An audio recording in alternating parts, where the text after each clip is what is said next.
I should start off by saying that I did not emotionally or mentally prepare for this trip in any way. This was my first time using DMT, and Chenga and I didn't want to spoil the experience with expectations. Or at least that's what I told myself. More than likely, I was just lazy. I had read a few DMT experience reports in the past, so I broadly knew what was going to happen. But it had been over 6 months since I read any of those reports, and the details were hazy at best. After having carried the substances around with me for years, I casually decided now was the perfect time to try them. While I drastically prefer dissociatives, I'm no stranger to tryptamines or phenethylamines. With these classes of drugs, most of my experience stems from a myriad of research chemicals. I have never done mushrooms and have only tripped on LSD a couple of times. I personally find it very difficult to let go while on psychedelics, with the exception of dissociatives.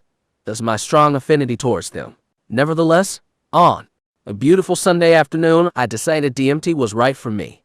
My partner Anatoly Smorin and I built the machine to smoke the crystal DMT while the changa was loaded into a simple glass bowl. The changa was sourced from an individual who had recently returned from South America. It was reported to consist of Banisteriopsis caapi and N in DMT. I took the vendor for their word and did not have a third party test the substance. The setting for this is a beautiful 20-acre property tucked up against my favorite mountain range in a town I call home.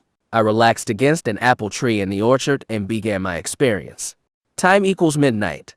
I pack 138 milligrams of changa in the bowl and light it with a normal Bic lighter. I take one deep inhale and attempt to hold my breath. As someone who no longer smokes weed, I find the physical act of smoking to be quite painful. My lungs burn and I cough everything out. Anatoly laughs at me and encourages me to take another hit. Time equals 3 minutes. I inhale. Again, this time trying to hold my breath for as long as possible. Smoking is painful and stupid, and I don't enjoy any of it. But this time I managed to keep it in for a little bit longer. Instantly, I find my field of vision changing. I see the wind gently tangling with the leaves, leaving pastel trails in its wake. The visuals are soft and gentle. A wind chime sings in the distance. How nice it would be to stay here forever. I see the wind gently tangling with the leaves, leaving pastel trails in its wake. The visuals are soft and gentle. A wind chime sings in the distance. How nice it would be to stay here forever. Time equals 5 minutes. 37 milligrams of DMT has been melted into the machine. Anatoly holds one end while I grab onto the plastic tubing that we have installed as a mouthpiece to allow Anatoly to vaporize the material while I focus on inhaling. Am I really about to smoke DMT? All of a sudden, I find this to be quite an extreme Sunday activity. Clearly, I'm not a church-going individual. I inhale and cough. I inhale again, this time with Anatoly gently telling me to keep holding it. Keep holding it for 1 more second. Time equals 6 minutes. I inhale again and again. I'm not sure how many hits I take, but I eventually shake my head to signal that I'm done. I briefly smell a burnt smell before everything goes dark. Time equals 7 minutes. Instantly my world narrows. Gone are the apple trees and warm summer breeze. I'm not sure I even have a physical body anymore. And yet, I feel as if I can't breathe. Whatever is left of my body isn't functioning. I curl up on myself and have to physically force myself to take in gulps of air. I'm in a void. I see nothing, feel nothing, beyond my lack of breath. I squeeze my eyes shut, or have they been shut the whole time?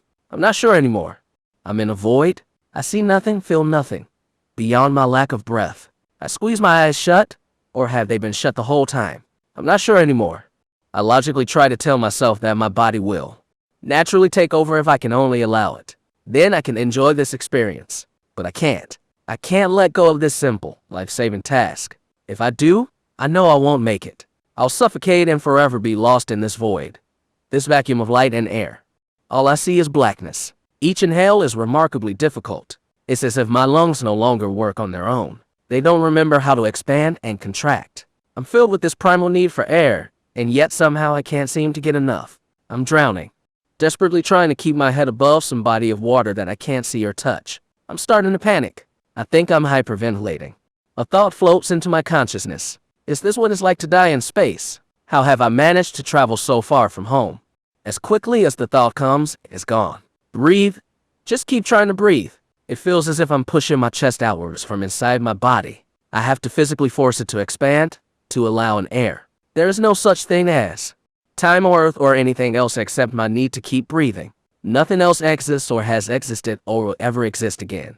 There is only blackness and asphyxiation. Beyond my lungs and chest cavity, I have no other awareness of my body. My spine, skull, and nervous system are gone. The only sounds I can hear are my desperate gasps. I'm fighting a battle I know I cannot win. I can only hope that I will be transported somewhere away from here. Somewhere with color. Breathe, breathe, breathe. Time equals 9 minutes. I open my eyes and it's over. I'm back to my gentle pastel visuals. Some light fractals remain on the grass and trees, but none of the visuals are overt or pressing. I feel as if only seconds have passed. I'm slightly disoriented from the experience. What just happened? I feel calm, yet I'm breathing heavily. There's a slight burning in my chest and esophagus from the smoke, but no other body load or sensations. I turn to Anatoly and tell him I want to try it again. Soon. Now. Time equals 10 minutes. We don't have any more DMT in crystal form, but we have more Changa. We make the decision to take a small break and regroup at the front of the property to watch the sunset over the surrounding mountains. Time equals 15 minutes. I ruminate on the experience I just had. Even though it happened only moments ago, the memory feels hazy, like a traumatic event my brain is trying to protect me from. And yet, I have this strange desire to do it again. Even though it happened only moments ago, the memory feels hazy, like a traumatic event my brain is trying to protect me from. And yet, I have this strange desire to do it again. Like I've only scratched the surface, and if given a second chance, I know I could fly. Now that I've had a moment to take a step back, I'm flabbergasted by the intensity and time frame of the drug's effects. Going from 0 miles per hour to 100 miles per hour is not something I was prepared for. It's like my memory of riding a roller coaster for the first time. I think I'm ready, but nothing has prepared me for the first initial drop, where my stomach lurches into my throat and I feel as if I'm free falling. It's in that moment that I'm forced to surrender to gravity, or DMT, in this instance. So yes, I had read about the quickness and intensity of DMT, but experiencing it is something else entirely. Time equals 25 minutes. Anatoly and I reconvene at the front of the property. There's a magnificent sunset happening with bright, vibrant colors filling the sky against a backdrop of multiple mountain ranges. I'm filled with a sense of awe at the beauty around me. I can tell the alpenglow will be spectacular tonight. Anatoly packs 151 milligrams of Changa into the bowl. Our conversation is light and easy. We reflect on the different mountain ranges we can see and how lucky we are to live in such an area. Time equals 27 minutes. I light the Changa and inhale. I'm able to hold the smoke in for roughly 5 seconds before I cough it out. Seems like I still haven't learned how to hold my breath. And Louis comments that he usually hates the taste of DMT. I don't taste anything, but for the first time I notice how distinct the smell is. It's pungent and sharp and slightly unpleasant. It smells synthetic, as if we are burning plastic. Some light visuals start to unfold before me. The mountain ranges seem to hold an indescribable amount of depth to them. They are silent yet ever looming in the distance. They are my witness to this experience, and I'm happy to have their presence near me. I look up and notice the single cloud in the sky is filled with layers of color. I feel as if I'm in a Monet painting, my vision taken over with texture and bold brushstrokes. Every color blends into the one next to it, creating movement between everything despite an actual lack of activity. Time equals 30 minutes. I take another inhale of Changa. Anatoly verbally counts to 10 to make sure I hold my breath long enough this time. I struggle but succeed. Instantly, my vision shifts. I hear a buzzing as if a bee were circling around my head. I lose sight of the mountains and the cloud. Fuck Monet, my world has been upgraded to Alex Gray. Red and black fractals explode into my vision. Literally everything I see is replaced by these fractals, and each has a smiling face. While they are bold and present, they are not frightening. Everywhere I look, the smiling fractals stare back at me. They've somehow consumed my eyesight, taking over everything I see. The more I look, the more 3D they become. My visual world is now deconstructing and rearranging to form a red and black fractal orb around me. My visual world is now deconstructing and rearranging to form a red and black fractal orb around me. I realize this is not the first orb I have been in.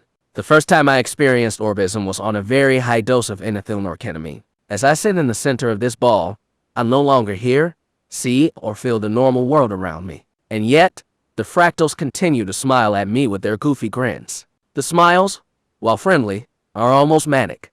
And there's so many of them. I'm breathing heavily again. A thought from before caresses my mind. If I don't force myself to breath, I'll stop breathing altogether. However, unlike before, I'm able to let go of this notion and simply enjoy the experience for what it is. After a few deep breaths and a second of acclimation, I realize I'm fine. This realization rewards me unparalleled visuals. The fractals break apart to reveal the mountains, which have grown in size, depth, and color. Each peak dances and shifts with the peaks next to it. There's 2 layers, no 3 layers, no 4 layers of mountains in front of me. How have I never noticed this before? My love for these giant rocks in the sky grows with each passing second. I'm no longer miles away from them, but right at their base. As the sun continues to set, their colors shift from gray to blue to purple, all the while dancing and moving. Each peak seamlessly shimmies and shakes with the peak next to it to some hidden beat I could not hear. I can tell from their movements that it's upbeat, and I catch myself bobbing my head along. I get the feeling that it's some kind of funk song with a killer saxophone solo. I laugh and think that I'll never be able to look at these mountains in the same way. I somehow convince myself to look upwards and see the stars above me. Even though the sun is still up, and I can't see the actual stars, I can see thousands of rotating octagons formed of a shimmering golden color. Their rotations are slow and lackadaisical. They have no hurry and no other purpose than to simply exist as they are. Their edges connect to one another, creating a web of shifting light in the baby blue sky. Time equals 34 minutes. The more intense visuals fade, and I'm slowly brought back to my world of Monet. The sun is fully behind the mountains, and the sky erupts with hues of pink, blue, orange, and purple. I take a deep breath to reground myself in this moment in time. I'm so incredibly thankful to be here, to witness this sunset, to be given such a gift from the universe. I can't remember the last time I have felt so peaceful. Time equals 36 minutes. The alpenglow has begun. The valley I'm in becomes silent, as if every being is acknowledging the slow shift from daytime to nighttime. The temperature drops in response. Time equals 37 minutes. I notice for the first time 2 horses grazing in their pastures. I've met these horses before, and their owner is my dear friend. While usually very standoffish, these horses instantly greet me as I walk to the fence separating us. They don't let me pet them, but they look at me as I softly speak to them. I wish them a good evening and hope they're enjoying their open pasture. We both know in a couple of weeks the grass will be covered in frost. Summers are fleeting here and winter's coming swiftly. But for now, we all enjoy this easy weather. I murmur a final goodbye, and with that, both horses turn away and start grazing. Again. Time equals 45 minutes. My visuals are back to baseline now. I'm left with a sense of calm. Life seems unusually easy. I'm aware that this will shift by tomorrow, but for now I appreciate the feeling and welcome it with open arms. The rest of the evening is spent with grilling, eating, and laughing with Anatoly. I don't feel any adverse effects from the changa and DMT. My mood is light and easygoing for the rest of the night. I have a normal appetite and have no issues falling asleep. I wake up feeling rested and ready for the day. While the whole experience took less than an hour, there seemed to be 2 juxtaposing sides, one filled with blackness and a lack of air, and the other consumed by color and an awe of nature. Yet, somehow, it felt comfortable to bounce from one to another. Even with my breathing issues, I immediately wanted to go further and deeper. Even in the world of darkness, I never once classified my trip as bad or unpleasant. For the first time, a tryptamine had knocked me on my ass physically, emotionally, and visually, and I enjoyed it. Even in the world of darkness, I never once classified my trip as bad or unpleasant. For the first time, a tryptamine had knocked me on my ass physically, emotionally, and visually, and I enjoyed it. An aspect I particularly enjoyed was the very little body load I experienced. Outside of dissociatives, this was the first chemical that allowed me to push my limits without being hindered by my dislike of a body high. Any type of body high sends me directly into a ball on the couch. Finally, I was able to let go. I found DMT to be very unique in intensity and quickness of onset. The visuals were very tryptamine in nature, but I have yet to find a dosage in other substances of this class that provided comparable intensity. This includes exploration with 4-echo-DMT in the 50+ mg range in combination with agents of propulsion, such as nitrous oxide and cannabis. While obviously intense in their own manner, the visual intensity of these experiences did not hold a flame to the earth-shattering adventure I had today. I feel as if I barely scratched the surface of possibilities with these substances. I have many more miles to go, and I can't wait to see where the journey takes me.